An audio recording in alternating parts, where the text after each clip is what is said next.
Esperemos que vamos conseguir. Paulo Alves, também a leitura do JPP relativamente à forma como estamos, enfim, como o Governo Regional está a tratar esta questão. Gil, boa noite aos telespectadores que nos veem em casa, boa noite aos colegas de painel, boa noite ao Gil. Começo por dizer que o Governo Regional fez aquilo a que já nos habituou, que é, encontrou um jornalista, foi uma atividade qualquer e disse que, lembrou-se de dizer que na semana seguinte que iam sair medidas, portanto, medidas avulsas, assim, umas medidas sem haver uma concertação, sem haver um diálogo, e é isso que nós não aceitamos. E o Sr. Deputado está a fazer uma careta, mas é a verdade. A nível nacional, o que nós temos é um governo que reúne e discute as medidas com o pessoal da Assembleia da República, ou seja, com os representantes dos partidos. Aqui na Madeira, nem uma única vez o Governo Regional reúne com os partidos, com a Assembleia Regional, para definir o que quer que fosse. Portanto, são medidas unilaterais decididas pelo Governo. É verdade ou não é? É. Quantos debates parlamentares já tivemos este ano sobre esta Não estamos matéria? a falar de debates, Sr. Deputado. Quem é que não na semana passada com a ACIF, na quinta não comece já por aí. Do governo, não foi a direção da ACIF que esteve na Sr. Deputado, deixe-me falar. Quando falou e não interrompei. Tem razão, mas fez-me uma pergunta direta. Eu fiz-me com retórica. Desculpa, eu sei que era direto. Ok, porque é assim, neste momento, o que nós temos tido é decisões do Governo sem qualquer auscultação.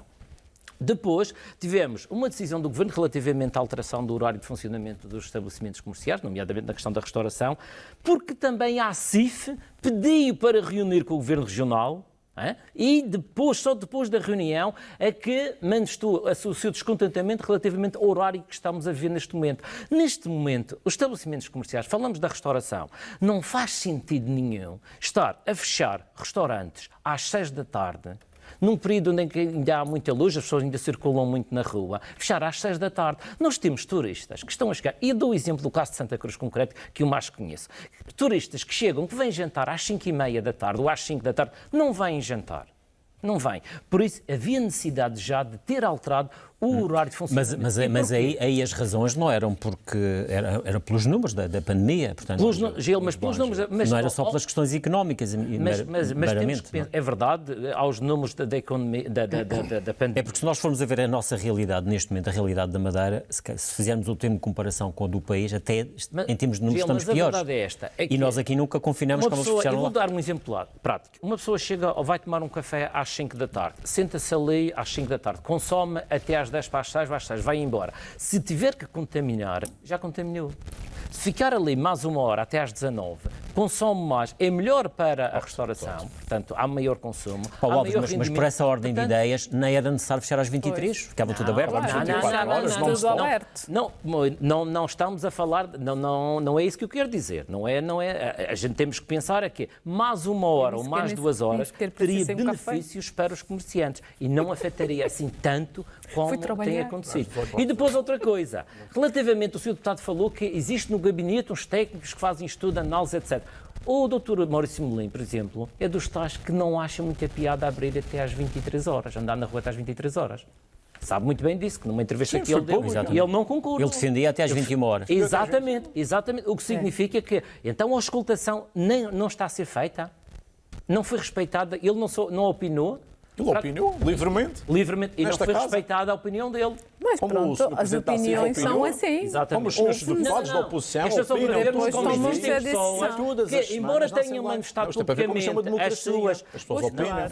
Existem pessoas que, embora tenham manifestado publicamente as suas posições, digamos, relativamente às medidas, neste caso a questão do horário de funcionamento, mas que também não serviu de nada. E são pessoas... Paulo Alves, mas a questão em concreto que lhe coloco é, apesar de tudo, se estas medidas estão a ser boas ou não. Estas medidas, assim, na generalidade, são boas, vão ao encontro das reivindicações das pessoas que principalmente os empresários do ramo da restauração e da parte comercial, vão ao encontro dessas reivindicações das pessoas, desses pedidos, para, no fundo, poderem ter um prazo mais alargado para vender os seus produtos. Portanto, na generalidade, vão boas. Agora, o que nós não concordamos é a forma como as medidas... Ou seja, o Governo toma as medidas sozinho e não houve, nomeadamente, os partidos da oposição. Exatamente. Há que haver maior respeito pelos partidos na Assembleia Legislativa. Ana Cristina Monteiro. Seria importante ressaltar, que não ouvi aqui, é que o Governo Regional tomou as medidas após após a audição das autoridades de saúde da região e até do representante da República. Como é que foram ouvidos. A nível nacional, portanto, não foi uma decisão unilateral, chegou-se ao escritório e tomou a decisão, vamos desconfinar desta forma. Foram ouvidas as autoridades de saúde, que são aquelas que têm os números e que ponderam objetivamente, embora opiniões contrárias, porque democraticamente as opiniões são dadas, mas não significa que eu tenha que acatar as opiniões de todos. Terão chegado a algum consenso de que estas medidas, deste alívio, seriam a melhor para a nossa região. E nós consideramos que digamos assim, muito positiva para a região. Mas, Ana Cristina, numa democracia aberta e transparente, como existe a nível nacional, em que o Governo normalmente reúne até com os partidos da oposição e que dá conta daquilo que vai fazer, aqui não seria também um procedimento a ter em conta? Que no fundo é uma questão que os partidos da oposição se queixam, que normalmente não são ouvidos com antecedência, pelo menos antes das medidas serem anunciadas, pelo menos sobre aquilo que o Governo planeia fazer. Acha que isso não seria útil? Eu não vejo muita oposição sobre esse ponto, porque realmente na Assembleia foram ouvidas em diversas oportunidades. Por exemplo, o secretário de Saúde foi a uma audição parlamentar, foi, eu não sei, 4 vezes, 5 vezes, e explicitou claramente todas as medidas, os números, os passos que iriam fazer, explicitaram como estava o Serviço de Saúde preparado. Portanto, foram dadas as explicações todas. Só que quando chega o secretário de Saúde ao Parlamento, muitas vezes o que faz a oposição é criticar e não questionar. É dizer, normalmente nós não vemos questões objetivas que nós realmente colocamos as questões e o senhor secretário não responde. São críticas e é mais aquela situação retórica política que é realmente questões que depois fazem a comunicação. Portanto, oportunidades tiveram de fazer chegar as suas dúvidas ou as suas recomendações, não o fizeram. Não podem ter um plano. Se é uma decisão política, no fundo, se é assim, se não existe um plano, se temos só decisões políticas, sem a escoltação de profissionais ou sem seguir, no fundo, os pareceres, as informações... Há pouco falávamos, então, o exemplo do Dr. Maurício Melim. São um exemplo. Portanto, foi ouvido. A opinião deles não é contabilizada para as decisões. Exatamente. Então está a dizer que a decisão é política. E a política, sem ouvir os partidos da oposição, sem ouvir os políticos, no fundo a decisão é unilateral. Mas o problema é que a oposição... Quando o Sr. Secretário vai à Assembleia Legislativa Regional, se o Secretário da Saúde vai à Assembleia Legislativa Regional, não responde às questões, a maior parte das questões são colocadas, e ele recusa-se e foge e não responde, e quando responde é para elogiar as medidas que já estão a ser implementadas. Não diz quais que vão ser implementadas, as que já estão. Ele elogia, vai lá autoelogiar-se o seu trabalho. Mas o que nós temos que elogiar é o trabalho dos profissionais do setor da saúde. Isso sim, não é o trabalho da tutela. O trabalho dos profissionais da saúde que neste momento estão a acumular cansaço, eles sim merecem um louvor, tal como as pessoas que têm tido um comportamento de civismo, cívico, portanto, e muito importante. Essas pessoas sim. Exatamente. Estamos de acordo. Agora, a tutela tem muitas falhas que devem e deveriam já ter sido corrigidas. Paulo Alves, mas a avaliação que o Paulo Alves faz do desempenho do Governo, desde o início até agora, na questão da pandemia, é uma avaliação negativa? O Governo tem-se portado mal? Não é uma questão de avaliação negativa nem positiva. É uma avaliação daquilo que o Governo tem feito de uma forma unilateral. Achamos nós que há que haver respeito. Se estamos a trabalhar todos para o mesmo fim, há que haver respeito pelos partidos, há que haver respeito pelas pessoas que foram eleitas. Porque vamos, pelo caso de já chegar à questão das medidas. Por exemplo, falava-se aqui da questão da alteração que antes, quando saíamos da região, os estudantes, e quando regressavam, tinham que estar ali em isolamento profilado durante 5 dias, 7 dias até fazer o segundo teste. Mas se fosse um turista, já não tinham que ficar. Qual é o critério? Qual é o critério? O porquê? Isto, do ponto de vista prático, isso nunca foi, Paulo Alves, mas essa questão nunca foi explicada, por exemplo, no Parlamento, pelo Secretário da Saúde. Nunca foi explicada no Parlamento. Foi colocada a questão, foi colocada a questão, mas o senhor Secretário nunca explicou, porque é uma coisa que ele próprio não consegue explicar. Não faz sentido. Mas acha que são coisas idênticas? Um residente e um turista, quando chegam à Madeira, têm comportamentos idênticos? Podem ter comportamentos idênticos ou ter comportamentos diferenciados. Quer dizer, isto agora depende também de cada um. Nós não vamos dizer que os turistas chegam e não vão sair. Não, quando eu digo se é compreensível a medida para os turistas, não se para os turistas, sim para os residentes. Porque os turistas, os residentes, obviamente, têm ligações familiares e tudo mais que são um risco, digamos, maior, digamos assim. Porquê? Não, mas pergunto eu. O madeirense não é mais contagioso com o estrangeiro. Bom, Gil, Não, isto é uma questão de ser contagioso. Isto tem a ver com os comportamentos das pessoas. Tem a ver com os contactos, não é? Exatamente. Tem a ver com os contactos, a responsabilidade.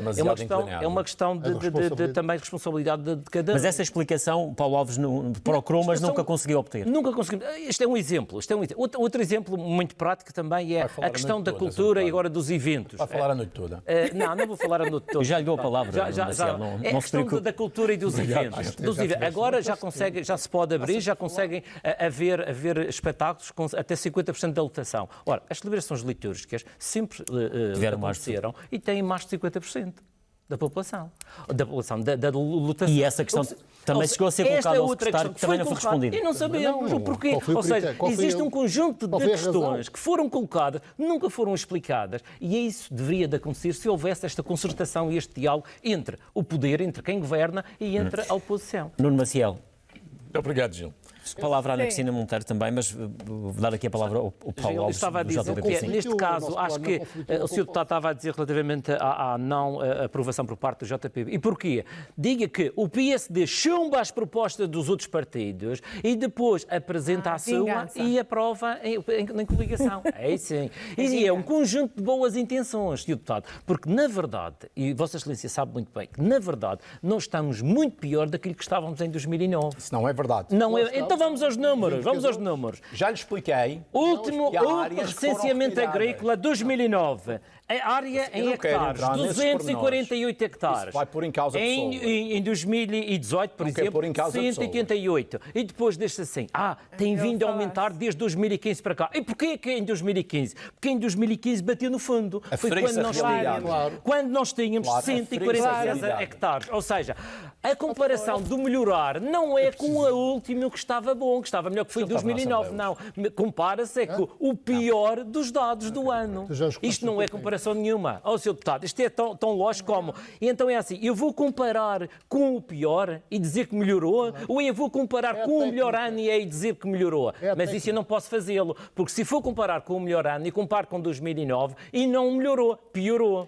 Daí é que, em termos de perda na agricultura biológica, houve uma perda na ordem dos 65, 64, 65 hectares. Isso aqui é a verdade. Informe-se do que aconteceu em 2009 a questão da agricultura biológica não é feita num gabinete por um conjunto de boas intenções. Veja que é necessário um apoio, mas é um apoio concreto e objetivo relativamente às pessoas que querem iniciar a produção agrícola e biológica. Aí já estamos de acordo. Exatamente. Portanto, é necessário dar capacidade e dar para conseguir, no fundo, para as pessoas poderem conseguir produzir. Olha, por exemplo, a questão da água.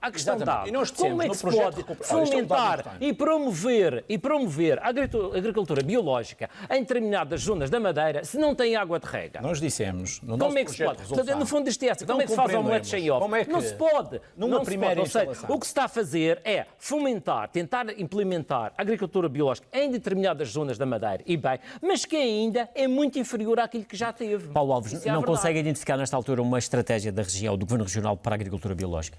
Neste momento, não. E a do PS seria a solução? A proposta do PS seria a solução? Seria um ponto de partida, digamos assim, que pode eventualmente ser melhorado, é verdade. Mas agora, o que nós achamos é que o Governo Regional tem feito, Gil, é um conjunto de boas intenções, mas isso não chega. E depois refugia-se em dados que não correspondem à verdade. E depois os procedimentos e os apoios para os agricultores não têm chegado como o Governo diz que chega. Não chega. Um agricultor, para se candidatar a fundos comunitários, não tem apoio de ninguém, não conseguem elaborar as candidaturas, tem muitas dificuldades. É isso, coisas simples, tão simples quanto esta. No fundo, já vão construir os próprios agricultores das candidaturas. É necessário que o Governo Regional saia dos gabinetes, tenha técnicos especializados que vão ao encontro das pessoas e aí possam trabalhar juntamente com as pessoas. Eu ainda tenho que dar a palavra à Ana Cristina Monteiro, mas 30 segundos e depois também, rapidamente, também 30 segundos. segundos. Já fui melhor, e tanto fui melhor que em 2009 tínhamos 248 hectares. E nessa altura, até no Parlamento Regional, surgiram projetos do Parlamento Jovem das escolas, em que era para aproveitar o crescimento da agricultura biológica para serem fornecidas alimentação confeccionada com alimentos biológicos. Só que depois morreu tudo. Morreu tudo e veio tudo a descer. Para concluir, Ana Cristina, não sei se quer acrescentar alguma coisa, estamos a fechar o programa. É necessário fazer mais e muito melhor relativamente aos nossos Paulo Alves, Jacinto Serrão.